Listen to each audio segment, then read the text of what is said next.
भगवान गौतम बुद्ध। या पुस्तकाबद्दल थोडक्यात माहिती दे, म्हणजे सर्वांना प्रेरणा मिळेल हे पुस्तक वाचण्यासाठी। पुस्तकामध्ये सुरुवातीला काय काय ते सांगायचं कशाविषयी। सर्वांना माझा नमस्कार। मी भगवान गौतम बुद्ध हे पुस्तकाचे त्याचे लेखक सुनीता गाणेकर आहे। त्यामध्ये सिद्धार्थाचा जन्म, त्याचे बालपण, विवाह, लग्न, शेवटी मृत्यू हे दिले आहे। त्याने अस्त्रविद्या, शस्त्रविद्या, धनुर्विद्या, मल्लविद्या कशा शिकल्या हे दिले आहे।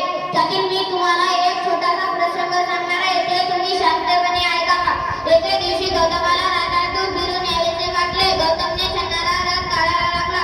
छन्नाने रथ काढले। गौतमचा रथ फिरू लागला। त्याला सारे वर्णन काढू लागले। गौतमचा रथ पुढे चालला, तितक्यात त्याला एक जखम म्हातारा दिसला। कमरेत वाकलेला, पाय लटपटणारे, केस काळे झालेले, सगळ्या शरीरात सुरकुत्या पडलेल्या, दात पडलेला। गौतमने छन्नाला विचारला, हा कोण आहे? छन्ना म्हणाला, हे एक म्हातारा आहे, मला आणि तुमच्याही वाट्या